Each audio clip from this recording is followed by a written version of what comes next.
everybody. I want to talk about halibut season. It's coming up here shortly.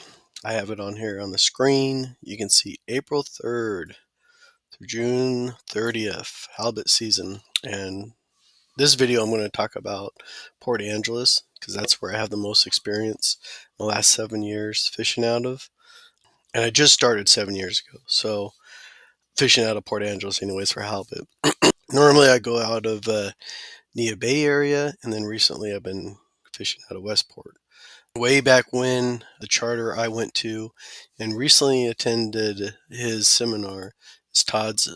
Gertz is Extreme Fishing, probably the number one guy out there for halibut and giant lingcod. You can see the pictures here. It's been pretty cool to be on his boat a couple of times, and we've caught some pretty giant fish. Anyways, this video is to talk about resources and when I started 7 years ago out of Port Angeles, how I kind of end up going that way. So I started out with Salmon University. So you can see here, Salmon University, you can go straight to Port Angeles, and I'll bring up the map. And this is a great map. I think it's great. Let me see if I can blow it up here. There you go. So right here is the boat launch. You got the public one here and the one where you pay out of here. I don't know what that marina is called. But normally I just go out of the public one here and go right around the hook. And so 7 years ago, I went over here to this green area here, and we were lucky enough to pick up a halibut. We probably on this right on the edge here, and we saw more boats up here, and so we didn't catch anything on our first couple of drifts, and then so we moved up here and ended up picking up one. There's one. Let's see if it talks about the rock pile. There's the rock pile. So the rock pile, you see, it's up here in this area here. It's very snag. When I went up there fishing, we snagged even an anchor line. It's very shallow. Comes up to a rocky point there. But with that being said, we go up there, we fished it a couple times, and I saw a boat do a drift. It was outgoing tide, and they did two drifts and had two fish and went home, while the other boats were just getting snagged. So whatever that drift was that he had, he hit the money on it, and he knows what he's doing and pulled it. So you can catch fish out of the rock pile, but it's just super snaggy.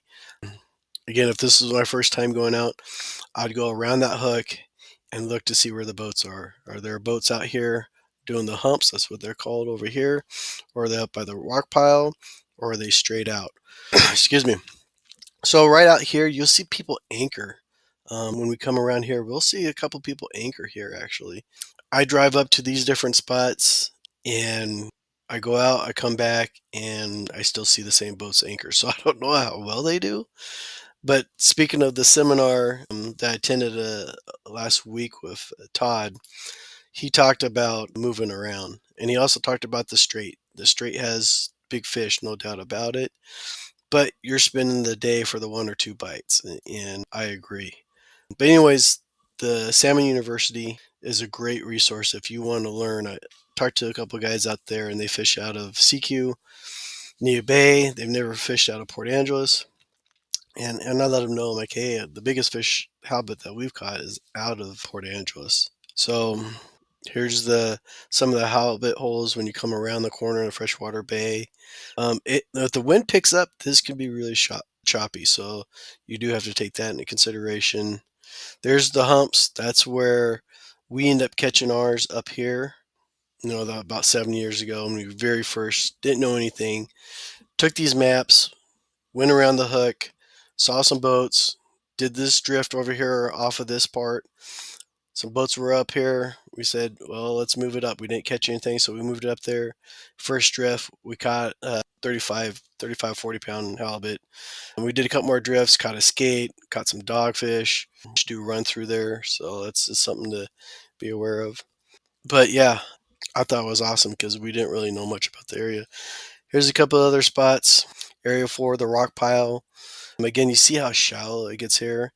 And the guy that I saw, he was on this north end, and he would start here and he would drift till it fell off that little piling area there, plateau area, and he would hook up. And we were on this end, and we were just snag central. So I think the knowing that to fish it again, I would start here and drift off outgoing tide, drift off that platform so that way you're not getting snagged, because if you're drifting into it, obviously you're going to hit a bunch of snags. So all these areas are good. Even way out there, there is a zone where the Navy comes out with some ships, so they might chase you off. Just a heads up. Yeah, this area is where I see a lot of people anchor up. Area 7. Let's see if it talks about it. Trolling. Yeah, I mean I've caught in halibut CQ trolling for salmon, believe it or not. 120 feet. But I think again, what I've noticed when I've went out there in the last 7 years is people actually anchoring up and fishing, not so much trolling. But it'd be interesting to try to troll that one of these times.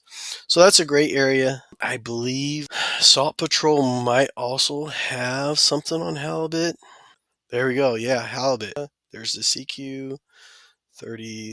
Not so much Port Angeles, but again, Salt Patrol is a great website to go to. It looks like he does do a map, just the coordinates. Hind Bank, I think that's on the or the Salmon University too. Heinz Bank. Garbage Dump, that's Nia Bay. Getting more Nia Bay off of Tattoosh Island. Here's the 36 hole out of the Easy Hook. So this is Port Angeles. So yeah, Salmon University, great place to start off with. And they offer all these areas: Squim, Port Townsend, CQ, Nia Bay. This is mainly video about Port Angeles, but you can see if you want to hit CQ, Nia Bay, it's pretty easy. CQ, you just go out front there. Nia Bay, Garbage Dump, and then you want to drive up to Swift Shore, you can do that. Another great resource is the Saltwater Fishing Journal. I do highly recommend that. I think they're on the 7th edition. This is the 5th edition on Sportco, but yeah, there's a 7th edition. I think I have the 3rd edition, but anyways, it's great all around. If you're new to fishing in the Sound, that's the number one book I recommend, especially if you're central to North Sound. There's some great maps in there. But he goes over halibut setups and also goes over salmon, halibut. I think even cutthroat and stillhead in the Sound, crabbing, shrimping, link cod as well. So I mean, he has all the species there. I don't know if he's added any squid or anything like that, but it's a great book. I highly recommend that. For $40, I think it's well worth it. So yeah, so April 3rd. So first week of April, I'm going to be out there. I'll upload a video on that. I think I'll have on my thumbnail the video, or the probably doing some of the pictures. I got some more halibut pictures, but this was 2 years ago out there, straight off the hook, northeast of it. And we picked up this one. We picked up one more that was probably like 40 pounds. This one's right around the 80-pound range, 80 to 90. So what's great about there is, when we went out there that day, 2 drifts, 2 halibut. I mean, it was awesome.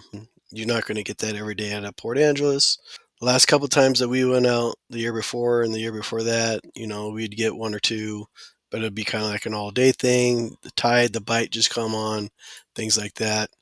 So yeah, those are the resources I can't talk enough about. And if the other thing, if you're new to fishing, Todd doesn't fish the strait at all. He's strictly Nia Bay, and then the rivers on the coastal side. But I think that's All Star Charters. I think they fish the central Sound area. If you can jump on a charter and ask them, if you're new to fish in that area, they'll give you some tips. Most of all of the charters that I go to, when you ask questions, they're happy to help anybody that wants to go out there. So for setups, I recommend, let's go. Obviously, the setups on the fishing journal is the way to go. Also, Fish Hunt Northwest. I wanted to bring this in, the Fish Hunt Northwest halibut gear detail. I really like this one. As I go through it, this is, I think, one of the best setup videos for halibut. You see what they have here. Go ahead and put it on full screen. Um, but what they use is basically everything that I use with the spreader bar setup. Um, He even has lights that flash on there. He has noise makers you can see here.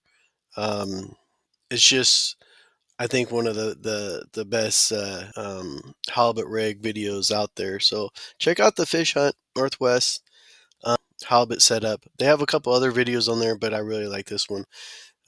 They talk about circle hooks versus the J hooks. I use the big number 10 J hooks. I don't do anything fancy with the bait. Some of the people do a bunch of stretchy string. I don't do any of that. But I'm usually drifting, bring it back up, check it, rejuice it, and put it back down. So I'm fine with the bait being a little bit loose. Uh, they have some other things about like trolling and stuff like that, and I don't do any of that. So, but yeah, check out that that one. I think that one is a good one if you guys want to take a look at that.